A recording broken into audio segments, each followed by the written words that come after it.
Nostalgic. Movie review. Nerdy. Married man. Well, hello, everybody.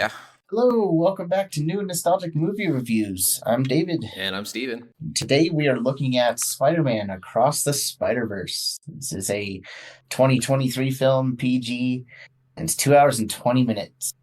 The synopsis is Miles Morales catapults across the multiverse where he encounters a team of spider people charged with protecting its very existence. When the heroes clash on how to handle a new threat, Miles must redefine what it means to be a hero. Yes. This movie stars Shameik Moore, Haley Seinfeld, Brian Tyree Henry, Luna Lauren Velez, Jake Johnson, Oscar Isaac, and Jason Schwartzman. I also say Issa Rae as well, and Danielle Kaluuya, and Karan Soni, I think that's his name. There's a lot of other actors in this. I'm not going to go over everyone. Other like important ones, obviously, like Mahershala Ali. He's always really great. There's a lot of other really great actors. There's some SNL actors that make some appearance in here. Even one of the Lonely Island guys, or a couple of the different Lonely Island guys are all in this movie as well. Even Andy Samberg. And so all the people.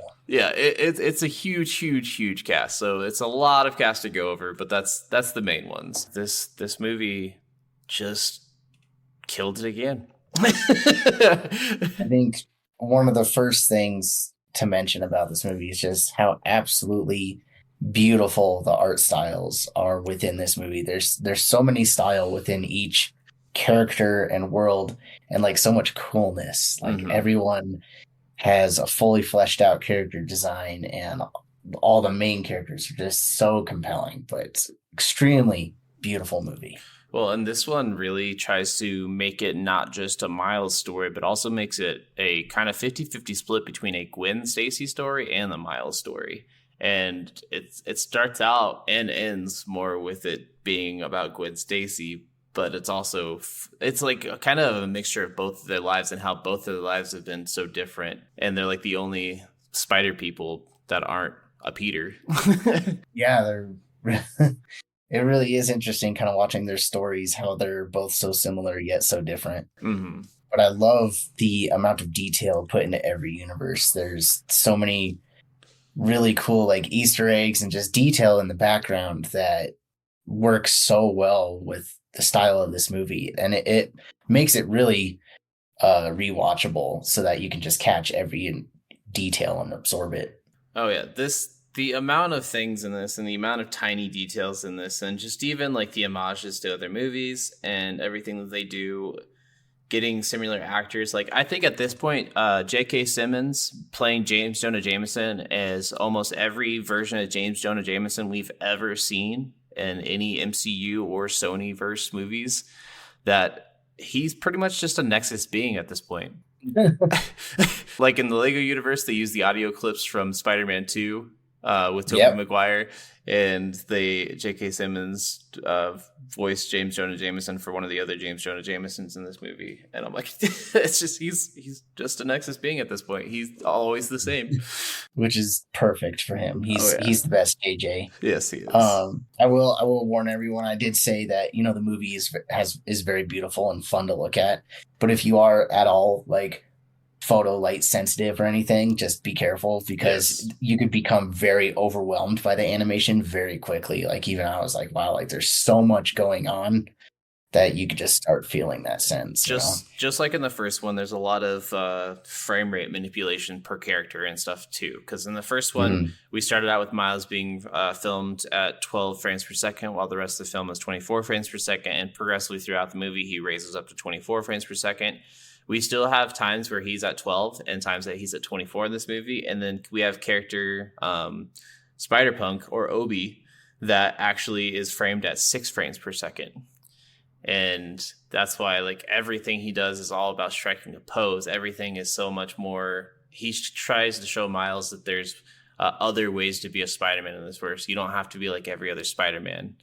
And he very much shows that in the way that he's animated, the way that he's filmed, the way everything is. It's so cool how much manipulation they do per character with frame rates to show the different styles that they all have. Yeah, and I guess going into the characters, I just feel like there's so much depth and substance, and all the characters have some sort of relatable journey tied to them. Seriously. I mean, I guess like the one character that I was a little sad about because he's not in it as much as I would like would probably be Peter B. Parker. Yeah. On the first one, he kind of feels a little sidelined, like he's made into a joke instead of like he does have some great contributions to the film, but he's just not in it as much as I probably would have liked. I feel like they could have done more. Well, and I think a lot of the main issues I'm only seeing with this movie, because most everyone agrees that this movie is absolutely brilliant in a lot of different ways. There's some people talking about Spider-Man being too woke in this movie, and there's also talk about how they're kind of annoyed that this is almost a setup movie. And I can see some of that, like especially not knowing this was going to be a part one kind of a movie going into this, which is a little bit spoilery, but not too much. This is a part one. You've probably heard that by now from a lot of different people. That did, like when I got to the end of this movie, I was a little disappointed. I was like, what? No, because it just kind of ends abruptly. I know when the first trailer and announcement for this movie came out, it did say Across the Spiderverse Part 1 at the end of the trailer. So like they told people it was going to be two-parter, and it definitely feels like a part 1. But I think the only downside of that is this whole movie is a lot of setup for future payoffs, and there's a lack of resolutions in this movie since they're all going to happen in the sequel. Yes. So like the ending both like hurt and excited me. Oh yeah, because of where it ended. I'm like what? Why is it ending here? But also, I cannot wait to see more. Like they did a perfect job with the way they set it up, to the point where like I am stupid stoked for the next one. Like it is ridiculous how stoked I am for the next one.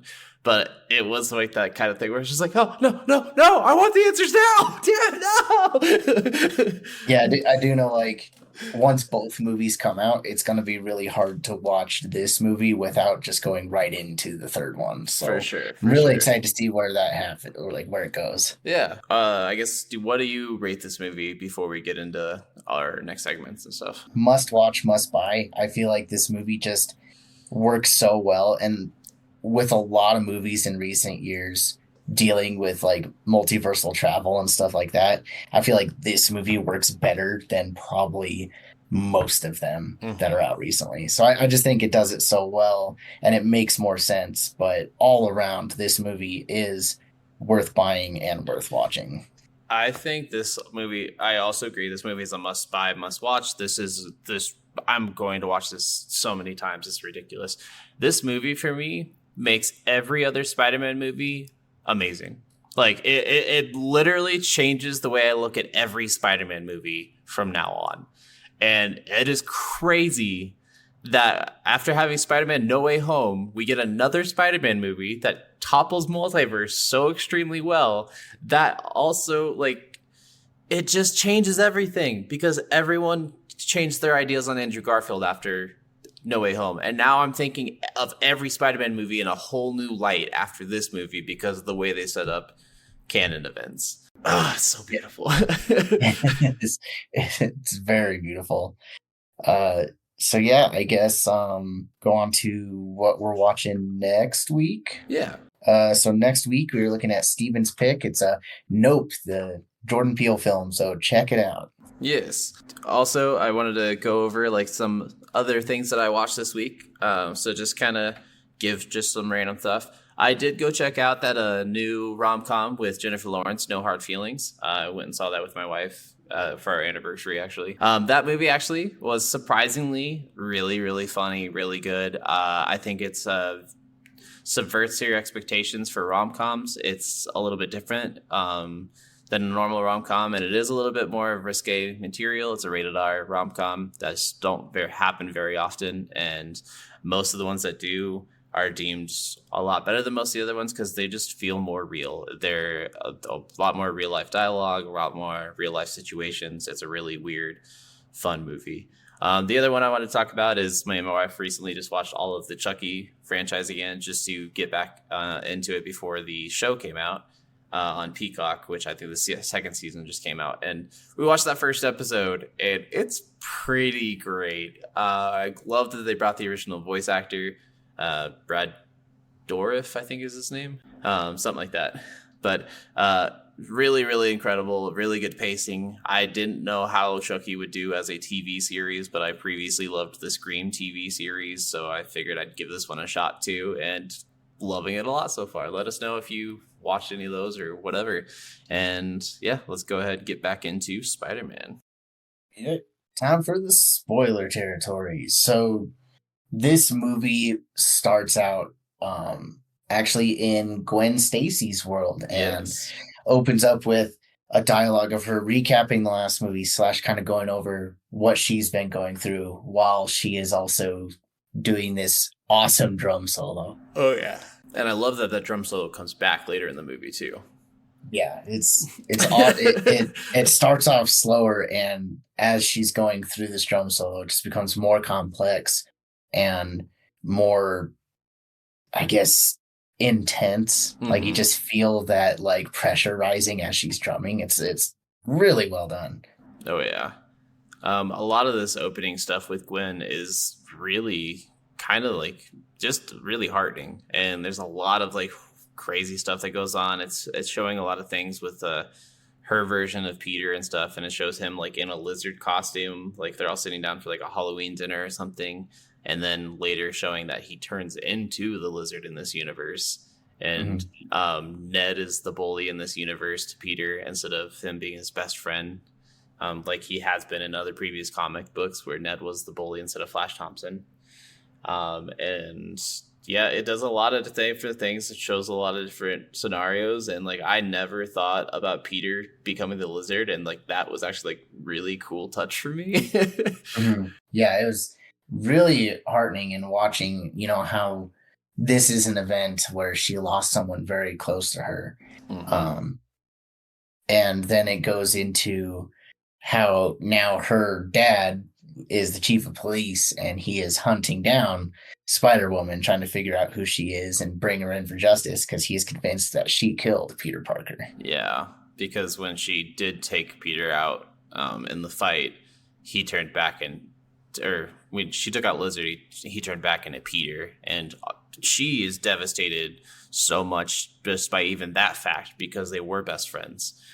And then all of a sudden, like her dad also coming after her, and even when she shows her dad, I am Spider-Woman, he just still wants to arrest her, and it just breaks her heart. It is so just, it's like, oh my gosh, like that whole scene it's so like just one of those things where if you've ever had any trouble with like your parents and stuff like that, you really have that moment of just like you feel that like you are on completely different pages and there's nothing that can change that, and it's not going to work out. And she just has that moment, and then that's when Spider 2099 lets her come into their world and become part of the Force, the Spider Force that goes around time. Yeah, it's really cool how like Miguel O'Hara shows up. And he shows up with another Spider-Woman. Jessica Drew. Yeah, that's right. And they decide that, you know, she's at a point where they could use her on the team and try to help all the different multiverses. And so they bring her in, and then we cut to Miles Morales and his world and seeing what he's been up to. And he's swinging around, being cool, being Spider-Man, and also trying to get to a meeting with like a school guidance counselor with his parents, and he's busy trying to take out a new villain at the same time. Which I love, because we get the introduction of Spot, and we get a lot of these things, and it's really funny with all of that stuff with Spot at the beginning with the ATM machine, and him even calling it an ATM machine, and then Miles pointing out that you said machine twice that way because M and machine already stands for machine. And then like when he does end up getting to that parent teacher conference, and she starts going over the grades and stuff like that, she's talking about how he has an A in physics and stuff like that, which we found out in the last Spider-Man movie that is super important for all Peters to know because of the swinging and the making their own fluid and the trajectory and all that other stuff. But then he got a B in Spanish, and his mom, being Puerto Rican, gets noticeably upset, and she snaps her finger. And when she snaps, there's a little tiny Puerto Rican flag that appears above her finger when she snaps. And it's so great. It was a tiny detail I missed the first time watching it, but when I watched a whole video actually by New Rockstars on YouTube, and he talks about like all the things you might have missed in the movie, and it's insane all the things that he catches and he shows you, and it's just like, especially like the amount of bagels in this movie is absolutely crazy. So yeah, towards the end of the guidance counselor meeting, he sees that the villain he trapped, Spot, is now untrapped again, and he actually got the ATM. So he leaves the meeting, and then his dad also gets a call right after Miles leaves that he is needed for the same situation. Yep. And it's just really funny how they both converge, but don't, his dad doesn't know it's actually Miles helping him out. But yep. Miles ends up calling Spot the villain of the week because he just sees him as very insignificant. But Spot keeps telling him, like, no, I am your arch nemesis and you created me. And he keeps saying that. And Miles is just like really confused. Yeah. I don't know what you're talking about. But Spot ends up revealing that he is a scientist that used to work at Alchemex from the first movie. And if you watched the first movie, there's a scene where Peter B. Parker and Miles are running out of Alchemex, and Miles throws a bagel backwards and hits a scientist in the head. And that scientist is who became Spot. And he became Spot from the end of the last movie when the collider exploded at the end of the movie. He actually mutated and became the Spot villain. Yep. Yeah, and this is really crazy too, because the spider that was brought in, like you were saying, was brought in by him. It wasn't even supposed to be in this universe, but in that universe that he took it from, in in the universe 42, that spider was gonna bite that Miles. You don't notice it first time watching it, but it actually shows that spider going up to, and you see it from the back of the head. You see that same exact hairstyle that we see in Miles 42 in that universe, about to get bit by that spider. So Miles was supposed to be bit by that spider, but it wasn't this Miles. And so there's a whole thing with that. Yeah. Well, and they have what I really love about this movie, there's a lot of details and plot points that were set up in the first movie that you would never think about until watching this movie. Like the number 42 spider, there's the Spot villain. And then also after Miles got bit by the spider, and he has that first introduction with Peter B. Parker in the first movie, and their spider senses go off and they realize they have the same power. Miles' spider sense at first is green and purple, and as Peter's looking at him, it fades to the red and blue color, giving us a hint of things to come in this movie. The amount of setup and things, because even like in the first movie, like when Miles is on the subway, that's when you saw the cameo of Stan Lee in the background through the subway windows. And in this one, Gwen Stacy's on the subway and she's seeing Miles in that same window. And so like there's so many little tiny touches like that are just really, really awesome and really significant, and you didn't really notice until watching both of these. And this is going to be one of those trilogies, I think, that's going to be like a need to watch all together kind of trilogies. It's going to be insane the way they do everything. It's just crazy, all the different things. But Spot, even like when he's realizing his dimensional powers, going to all the different universes, he goes to the Lego universe, he goes into the movie the Venom or the Sony villain universe where Venom is, and actually talks to the cashier that Venom talks to all the time.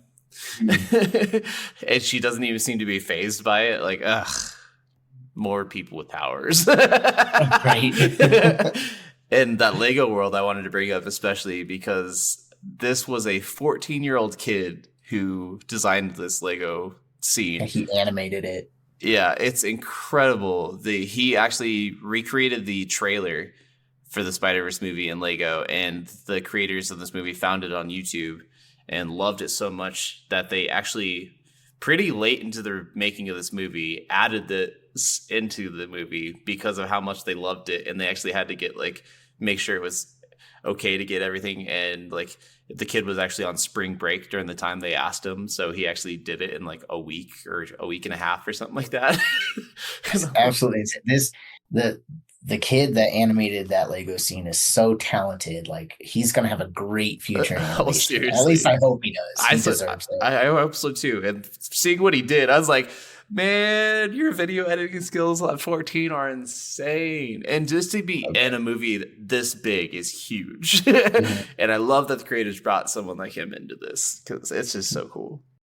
Yeah, I hope he gets the future he deserves. I also noticed that I haven't watched Everything Everywhere All at Once yet, but I heard bagels are a big thing of the multiverse with that too. And so there's a lot of bagels in this, and apparently the creators of this loved Everything Everywhere All at Once, and they kept putting more bagels into it because of that too. But it also ties in with their villain because he got hit in the head with the bagel, and so there's a ton of bagel references in this, and it's hilarious. And we are gonna do an episode with Everything Everywhere All at Once coming up in the next, not too long, I don't think. Yeah, once you watch it, you'll understand. Yeah. Is absolutely insane. So yeah, after this whole villain fight, Spot does disappear, and it turns out like Miles tricks him into kicking himself in the back, and he ends up kicking himself into himself, so he goes into his own spots, and that's how he starts multiversal traveling the first time. Then he gets kicked back out, and he runs out of spots. So now he's like, I need to go get more so he can get more powers. So he leaves, and then we get this great conversation after that fight between Miles and his dad, and it's Spider-Man, not Miles. And they're just having this conversation about life and how the dad is struggling to be thinking he's doing everything right as a father, but then, just gets, things get turned upside down, and he just wishes Miles would kind of think before he acts. And, Spider-Man's like, well, maybe you should just let him do his own thing and spread his wings. I love any of these kind of scenes, and this one is so good with it, of how like he doesn't know that he's talking to his son, and his son doesn't want to give up that he's talking to him, but like he's also trying to just be like, well, maybe you're not thinking about it from his perspective, kind of thing.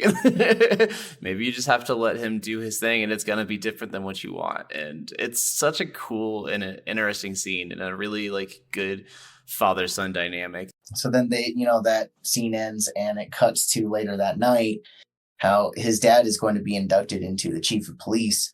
So he's having a party on their rooftop of their apartment, and the parents expect Miles to be there, and he's supposed to pick up the cake. And while they're giving a nice heartfelt speech about, his dad, and his dad starts talking and Miles isn't there, he's still picking up the cakes. And you see that he ended up having to get 2 cakes because he has such a big message to give his dad that he couldn't fit it on one.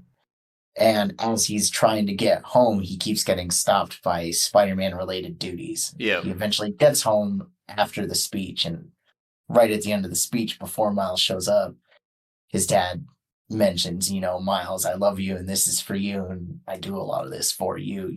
I'm proud of you, son. And of course, he's not there to hear it, but it's a really tough scene. It's really touching, but watching Miles struggling to get there, and he's trying to live a double life, as all Spider-Mans have done, trying to live between being Peter Parker and Spider-Man.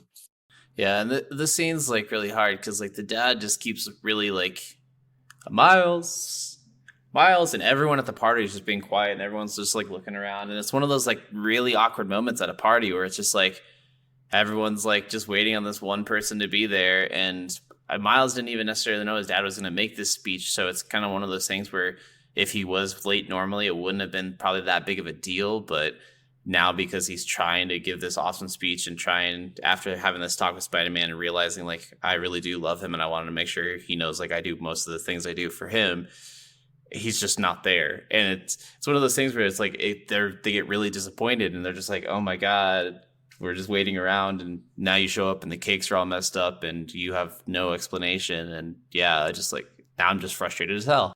And it's such a hard moment because it's one of those moments where it's just like so much miscommunication. And So like once Miles does get there, and they eventually talk and get into this huge fight, and Miles ends up getting grounded for like a couple months or like a month or something. Yeah. And so he ends up leaving, and it's kind of a pain in the butt. And he goes into his apartment, and then as he's chilling out, then Gwen shows up through a portal to say hi. Yep. And it kind of reminiscence of the way that the first Spider-Verse ended. And yeah, she shows up and kind of just like, oh my God, and like looking around at everything in his room, which there's a lot of little Easter eggs in his room, which are really cool. Like one of the directors of this movie actually did the movie Mitchell's versus the Machine, and there's like a little moose wood carving in that movie, and that's like one of the things in this movie that he has on his shelf.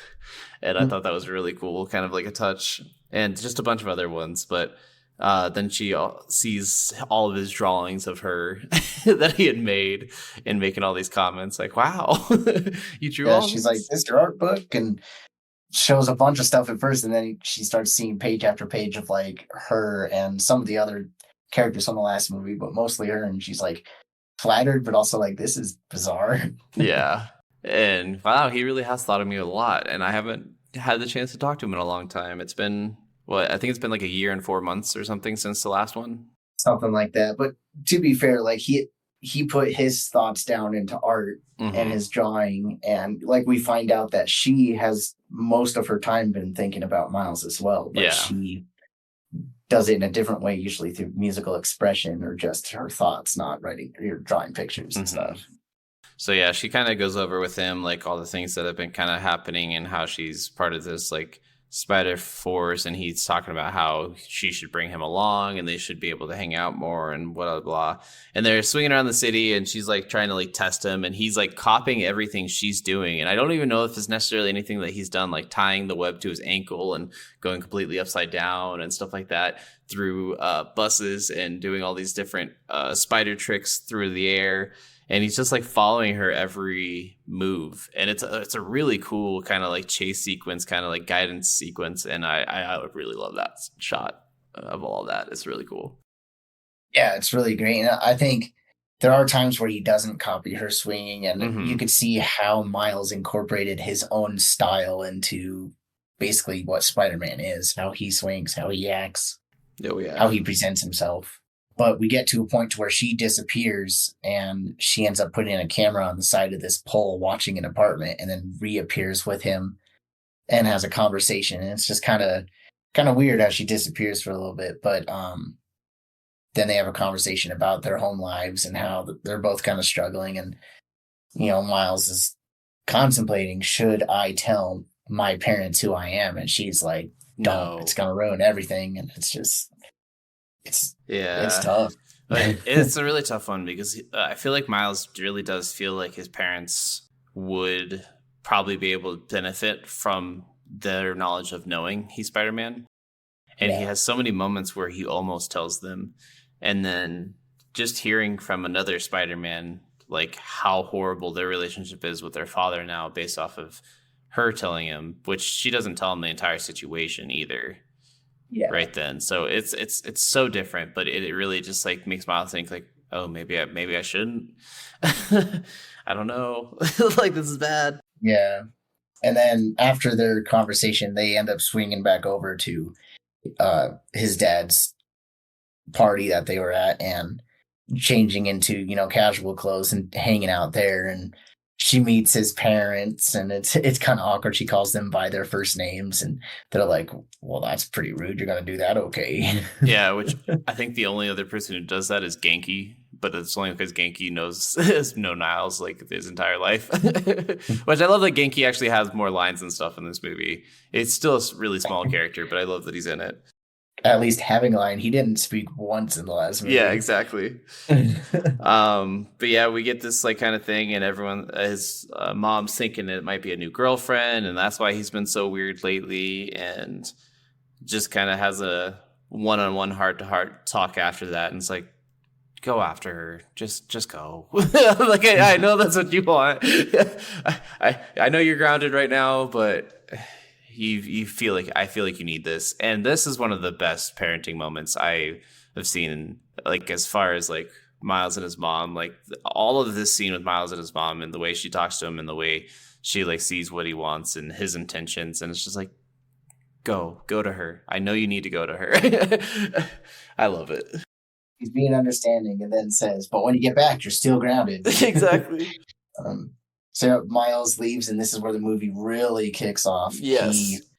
He kind of trails Gwen and goes into his invisible mode, and she goes back to that apartment she left a camera at to surveil earlier, and it's now like destroyed with all these perfect circular holes in it, and she ends up having this replay of what happened, and it shows that the Spot was able to make a smaller collider again and add power to his own spots, and he ended up getting sucked into another universe, and now he is fully able to travel the multiverse without any other help. He can just do it, and in every universe he goes to, he is gathering more and more power from colliders. Yeah, which is just the scale of the amount of damage that he could cause is just ridiculous.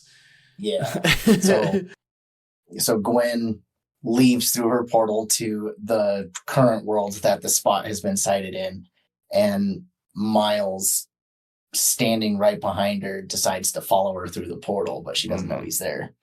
And they end up in this awesome, like, world based around where Spider-Man is actually in India. And it's this really cool art style. Which I love that he is played by the same guy who plays Bender in the Deadpool movie. Oh, yeah.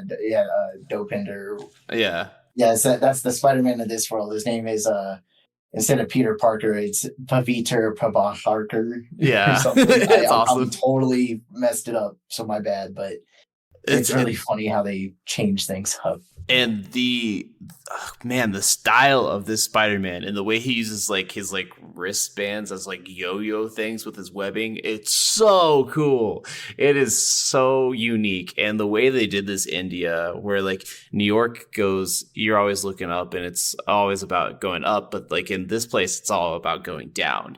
And when you see it and like they're falling down, there's just layers and layers and layers and layers of this Indian town, and it's India mixed with Manhattan.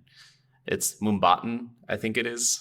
I think so. I don't remember, but it's the style of this place is really awesome. And Paviter talks about his home life there and how traffic is everywhere, and it's just so chaotic and busy there that he is always having to do stuff as Spider-Man, but he also makes it seem like it's easy. He's like, yeah, I barely work out. I have perfect hair. And I get to enjoy myself, have my girlfriend, and, her dad's the chief of police. And it's just this whole thing. Well, and it's really cool because one of the things that I really, really loved about this is obviously the guy who plays him is of Indian descent. And the creators really wanted him to, they talked to him a lot about this character and the role and like his lines and stuff, and they're like, we really want to make sure like it's being very appropriate with its line delivery, its jokes, and jokes that are going to hit the people of India and might not hit everybody. And that's when he comes up with a lot of different lines in this movie that they totally loved. Like the chai tea line was a line that he was like, this is an argument we have in India all the time with Americans. Why do you call it chai tea? That's like, it's chai means tea, so you're calling it tea. And they make so many different jokes with that in this. And it's so cool that they actually like really wanted to make sure that they were making jokes that actually make sense to Indian people. It's really creative. And so as Miles gets there and he meets this Spider-Man and he's following Gwen, they are also chasing the Spot, and they end up at the Alchemex of that world, and the Spot locks himself behind a barrier so he can absorb the collider energy. And this is when we also meet Hobie. He shows up to help break the barrier, and he's Spider-Punk from a different Spider world, and it's really his art style. I think is one of my favorites because it looks like it's like a lot of different newspaper clippings and stuff, just kind of like you said, animated at 6 frames per second. Oh yeah, it's really cool. But before Obi does pop in, we get Miles really first trying to use his bioelectricity powers. We haven't seen it very much in the movies or anything yet. If you've played the games, you know his bioelectricity is a huge part, especially of the Miles Morales Sony game. I thought that it was cool that he was trying to shut down the shield at first, but then Obi comes in and just bashes the shield instantly. Yeah. Obi breaks through it with like a guitar riff and a kick, and yeah, he ends up like, I know we saw the electricity powers barely in the first movie, just a couple times. But in this movie, they become more prominent, and he's been working and practicing with it. And Hobie ends up giving him a little piece of advice. You know, he sees Peter only using his fingers to produce the energy. He says, "Nah, dude, use the whole palm, use the whole hand, get that surface area." You know. Yep, which is a really cool thing, and it's a lot of things in a lot of different even martial arts and stuff like that. You don't want to use the weakest points. You want to use the flattest, most prominent points, the things that are going to have to hit the hardest and have the most behind it. And you having your entire arm behind something using your palm is a lot different than just having the fingertips with only your hand being behind it. So the Spot ends up absorbing the collider, and he escapes, and he changed his colors flip-flop. He was white with black spots. Then his whole body changes animation a little bit, and he becomes all black colored with white spots all over his body. And he just tells Miles, "See you soon. I'm gonna take away your life like you took mine away." And he disappears, in theory, back to Miles's world. Yeah. And so the other Spider-Man or Spider people look at Miles, and everything starts crashing down, and they all jump out to try to save everyone before the whole place falls apart and kills everyone. And this is where we get into the spider. I don't even like the spider hub world. Well, right before the hub world, they're saving everyone, and they notice that on this bridge that's about to be destroyed, they save everyone except. Oh, yes. The India Peter's girlfriend and her dad are on the bridge, and so he goes to save her and the dad, and he's saving her, and he's like, "I can save both." And Miles ends up intervening, but Gwen tries to stop him. Yeah. And Miles ends up saving the girlfriend's dad, the chief of police. And it seemed really out of character for her to try to stop him from saving someone. You're really confused by it at first because we don't know anything at this point. Yeah, it's like, wait, what's happening? And after that happens and everyone is saved and they're grateful, then a lot of the other spider people from the Spider Hub area that's in Miguel O'Hara's world show up, and something starts happening in this India world where it looks like it's going to start collapsing on itself. So a lot of spider people have these devices to try to stop that, and I think they get it under control, and we don't know if the world ever gets destroyed or not, but the rest of them end up going back to this headquarters for the spider people, which is in Miguel O'Hara's world. Yeah. And in this world, we I can't remember if it was 240 or 280, but there is between 240 and 280 different Spider-Man variants throughout this entire movie, but we see a majority of them in this hub world, and we're seeing them walking through. And I remember there's a point where they are talking about the Spot villain, and like a bunch of the Spider-Man all say different spider quips about the Spot villain, like X marks the villain, or I couldn't spot him anywhere. It's just a bunch of just Peter-like quips, those really cheesy one-liners that Peter's very known for. And then they're going through walking and everything, and we see Peter B. Parker again with his new daughter. Mayday Parker. Yep, which in the comics and everything becomes Spider-Girl, not Spider-Woman. Mayday Parker does.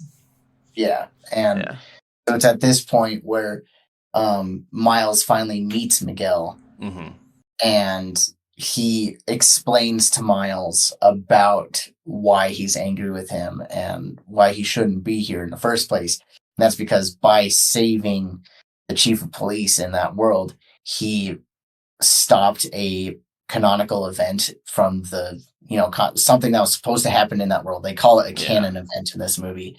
And by stopping a canon event, it can set off a chain reaction that actually destroys that universe. Yeah, so it's kind of talking about the things that we heard about in Loki TV series with like ripples in the universe that aren't supposed to be there, or doing whatever they're doing can create these nexus events that can destroy that universe that that's why they had the whole what was it, TMA or whatever it was. I can't remember what that group was called that went and like TVA, yeah. And so the Spider people are almost doing that exact same job, just trying to keep the universe stable. But yeah, bringing up this canon event saying that like every Spider-Man ends up dating like the police chief's daughter pretty much, and every chief of police ends up dying, and that's a canon event. And Uncle Ben or an uncle figure dying is a canon event because you have Uncle Aaron dying for Miles and you have Uncle Ben for Peter.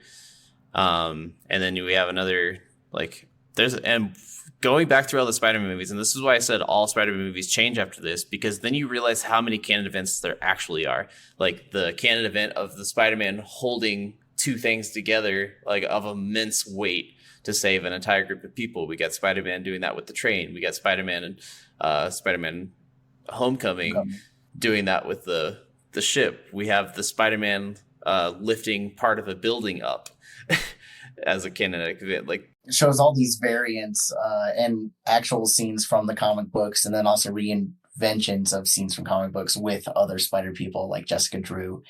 And then we also see scenes from other Spider-Man movies, Andrew and Tobey's movies, and we also see scenes from like the Spectacular Spider-Man animated TV series. And it's just really creative, showing how all these things are canon events and that they're things that are supposed to happen to every Spider-Man, and it's part of like what makes him Spider-Man. Yeah, it's part of the things that drive him as a character, and there's just certain things that he can't undo or stop. And Miles feeling like it's different because he's not a Peter. And they're also like kind of like, well, you're not even supposed to be a Spider-Man. It's not even the spider from that universe wasn't supposed to bite you. You got bit by a spider from a different universe. So you're not even supposed to have powers. So I don't even know what to think about you or how you fit into all this, or if you're going to be the cause of any of these problems. Miguel mentions that, you know, since that spider bit you, the world that spider came from doesn't have a Spider-Man, and it's probably descended into madness. Yeah.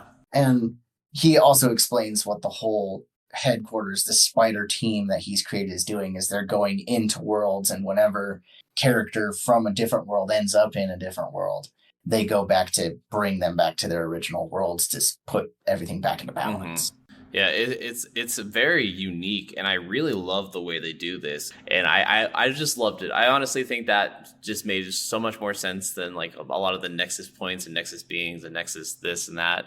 I love this. Yeah, it's like I mentioned earlier, as far as like the multiverse, like the way they talk about it makes all these details work and make more sense. Yeah. So at this point, you know, Miguel decides, you know, Miles, you need to be detained because now the next canon event is your world, and your dad, the chief of police, is supposed to die. And Miles is like, so wait, you're saying it's supposed to happen, so I shouldn't even try saving him? Yeah. And they try to basically hold him there. And that's where, like, from the commercial for this movie, you see a whole chase sequence happen where every spider person is chasing after Miles to try to capture him while he's trying to escape so he can go save his dad. Oh, yeah. Then this scene is really, really cool.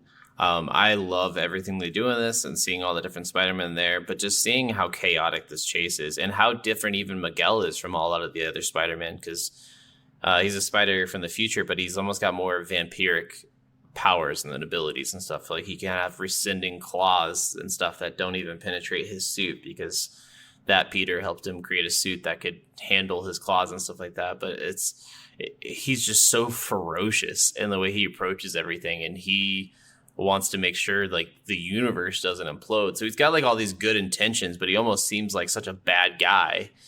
And you're like, but yeah, what would happen if Miles changed something? Or would it matter because he's not even supposed to be Peter Parker in the first place? So does he need to go through the same canon events if he's not the same as the other Spider-Man? Well, yeah, Miles brings up all these arguments and even gets Peter B. Parker and Gwen Stacy thinking like, yeah, I have a feeling in my gut or in my heart about Miles that he can make a difference and, you know, be a Spider-Man that is different. Well, even Gwen and Miles talking about like possibly liking each other and stuff like that. And Gwen even saying like, well, every uh, Peter that has been with Gwen Stacy didn't end up well, talking about how Gwen Stacy's died in every single iteration of Peter Parker. But Minus again, hers, because because Peter hers died. was flip flopped when Peter died. But like even still, that like that's still one of those two dying. Yep. But with Miles being a Spider-Man, what does that mean? Does that mean Spider-Man and Gwen Stacy can't be together, or Gwen Stacy will die, or she's like, well, maybe because he's Miles and not Peter, it's a different situation, and it might be safe to actually have a relationship. To that point, like if he was dating her, would her dad have to be the one that dies, or would it still be his dad that dies because his dad is the police chief and not the person he's dating? His dad being the police chief. That's something to think about. So there's a lot of like questions up in the air, and I love how they actually like bring up a lot of these questions in the movie and really make you think about it. Like, well, I don't know what's right, and I don't know who to believe, and I don't like. I want to root for Miles in this because he seems like, yeah, like why not let me try? Like why? Yeah. So during this whole sequence, I mean, of course, we get a lot of great kind of Easter eggs and really cool Spider-Man to look at. Like we get a Spider Cat and we get a Spider Car named Peter Parked Car. Yep. We get Spider Rex, which is a T-Rex. And yep. We also get a Funko Pop Peter and a plushie Peter that show up in just like tiny little frames of the movie. They're really hard to see. Like we also werewolf.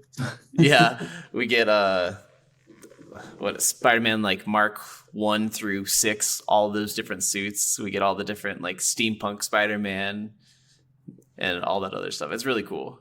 There's also a great Western Spider-Man that's pretty awesome, and he rides a horse that also wears a spider mask, so it's Spider Horse and Spider-Man. I love that one. Oh, also we get to see a bombastic Spider-Man, bombastic Batman. Yeah, so it's really awesome. But they ended up towards the end of the chase, they're on this like bullet train, basically. Yeah, that is. It makes trips between the Earth and the Moon since it's the year 2099. Yeah. And Miguel ends up trapping Peter and, saying like, this is not supposed to happen. You're not even supposed to exist. And Miles just says, no, I'm Spider-Man and I'm going to do my own thing, and ends up using his electric powers to get away. And he dives back to the base and escapes through this. It's through a machine that they send all of the like anomaly characters from other worlds back to their world. Yeah.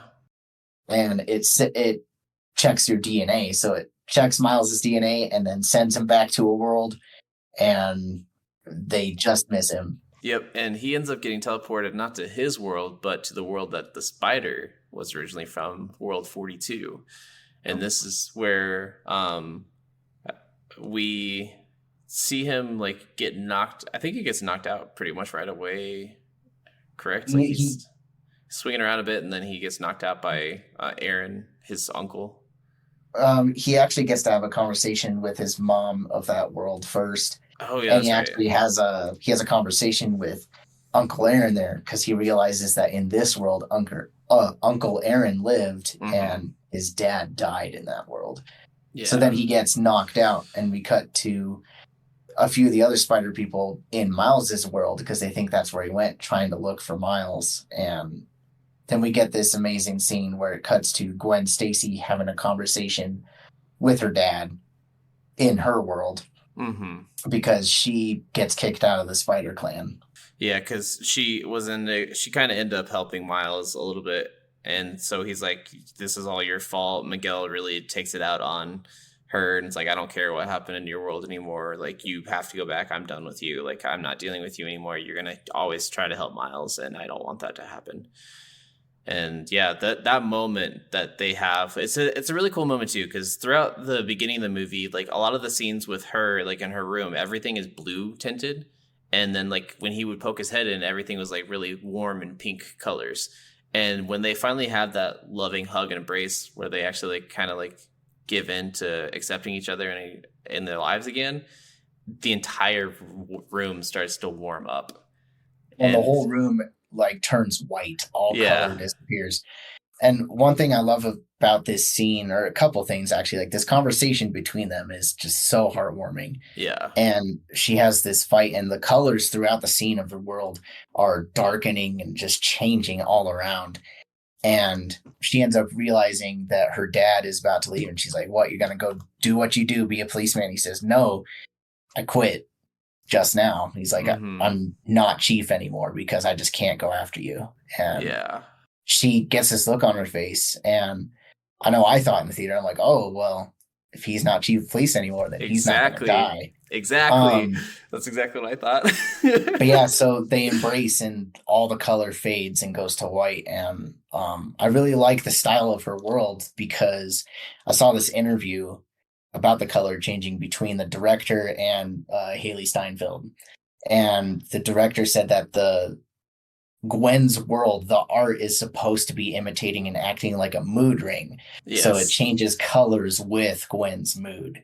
And it's really creative. I liked it. But it was a great end to the Oh, scene. And uh, Gwen's dad ends up handing her a box and saying, "Hey, some weird guy showed up to give this to you." And it's this art paper styled box that is from Hobie's world, Spider Punk. And hmm. he made her a watch because hers got taken away. So she got to I think he have gave that her his teleporting watch. watch. No, he made the watch. Oh, If you okay. see earlier in the movie when he's talking to Miles, he's like grabbing parts nonchalantly, and Oh, okay. he I ended up don't think I making the catch that. watch. I think at first the watch was supposed to be made for Miles, but Hobie ended up leaving it with Ah, Gwen's dad, thinking, "When you need this, here it is." yeah. Okay, okay. That makes a lot of sense. I like that. But Yeah, yeah, it's going awesome. that whole thing is incredible, just like David said. And seriously, the attention to color and the way they use everything in this movie, whether it's sound, whether it's color, whether it's the way they shot the movie, whether it's the frame rate, everything is so intentional in this movie. It's insane. And then, like we said, we go back to Miles waking up, and he sees Uncle Aaron there, and Uncle Aaron, he's like, "Oh my God, like, are you the Prowler or whatever in this universe too?" Because he's kind of got the glove on his hand and stuff. And then we get the reveal that actually Miles in that universe, not becoming Spider-Man, actually ends up becoming the Prowler. Yeah, and it's this great scene where you see, the Miles we know is chained up to a punching bag, and we have the Miles of that world in the Prowler uniform, and he has a completely different hairstyle. And it just shows them looking at each other and just getting ready to start something. And then we cut to Gwen building her own team of spider people that want to help Miles, and bringing back a lot of the people from the first movie, like Noir and Spider Ham. Yep. And the movie And cuts Penny with her, Parker, and yeah, and Penny Parker. It ends with all of them walking into a portal to go save Miles. which it's so so cool, and I love that even uh, Peter or Ben P. Parker or whatever, he has Mayday with him still. He's like, "Don't tell your mom" or whatever. Yeah, Peter B. Parker, Or and Peter B. she Parker, has yeah. this cute little knitted Spider-Man mask beanie that It's she so pulls over cute. her eyes. It's So cute. adorable. But Uh, yeah, this movie is so incredible. But you at the first time watching the end of this movie, I was just like, ending it there, but there's so much unresolved. Why? But like at the same point, like I said, I'm so super hyped for the. And this movie still is incredible. Don't get me wrong. I don't necessarily like the ending now, just because I have to wait so long to watch the next one. But like I know when it comes out, it's gonna fit together so perfectly. And I didn't even think the first one was gonna mesh in so much with the second one. And so I'm really interested to see like what they do with this trilogy. Like this is insane what they've done with mhm. this already. And they keep setting records with these movies. They have the most successful animated movies ever. And this is the longest animated movie, the longest American made animated movie ever now. Yeah, I mean, it's such a great movie, and I'm with you. Like, the ending leaves you wanting more, but I understand it. But I think the things I loved the most are like the balance between dramatic moments and humor were really Mm-hmm. well done, well paced and placed in all together. They fit well. And then I also just love the sense of awe and excitement that this movie gave me and hopefully gives others just watching the whole movie, like the whole time. Yeah. I couldn't take my eyes off the screen. It was so enthralling. Yeah. No, it's really, really incredible. And I know I saw a lot of TikTok movies when this movie came out. Most people were absolutely loving it and enthralled with it, but there was a lot of people that were also trying to say this movie was like too woke and stuff like that. And I'm really just getting tired of hearing that phrase and that word, because having other Spider-Man of other descents is not too woke. If you know Spider-Man and you know the comics at all, there's always been a variety of Spider-Man, and the amount of Spider-Man keep getting more and more released every year. So it's not like they're just trying to appease every person and trying to just make sure there's diversity in it. These are actual characters in this universe that have already been in existence. And like, I know like one of the things that got brought up a lot was Gwen Stacy in her bedroom, above her bedroom door, had a sign that said "Protect Trans Kids," and a lot of transphobic people were really hating on that. And it's like, why, of all the insignificant small details in a movie, to throw out there and decide that you want to hate an entire movie for, like, that makes, there's nothing in the movie said about it. There's nothing in the movie that like really like try drawing a ton of attention or forcing it down your throats or anything like that. It's just something that we know as a person, Gwen Stacy would fully heartedly believe, and any Spider-Man would fully heartedly believe, to protect anybody who needs protection.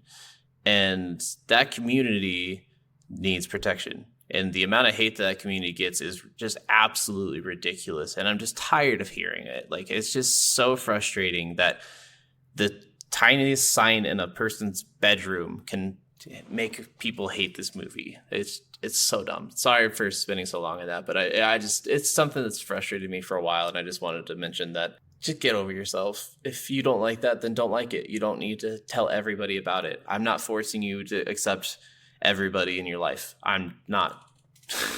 I'm just saying we all are human. We all have to live together. Let's try to make it as nice as we can. Yeah, just love each other and love this movie. Yes. So yeah, that's Spider-Man Across the Spiderverse. Definitely check it out. I think it is an amazing movie. Probably one of the best movies this year. Definitely one of the best movies this year. Definitely one of the best animated movies ever. Again, Spider-Man just never fails. Like, of all the superhero movies that have got this many films made about the character, most of the Spider-Man movies are pretty fantastic. I can't say the same for even like having 4 Thor movies. 2 of them suck. Having 3 Iron Man movies, 1 of them's pretty meh.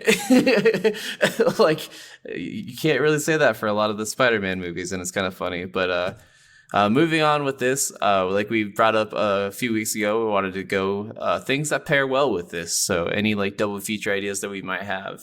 David, did you have any pairs well with movies for this? The first one. That's a fair. Think, watch the first one with this movie. Yeah. Okay. All right. For me, one of the ones that I really thought of a lot, and it's kind of tongue in cheek a little bit, but like one of the directors of this movie also worked on and directed the movie Mitchell's versus the Machine.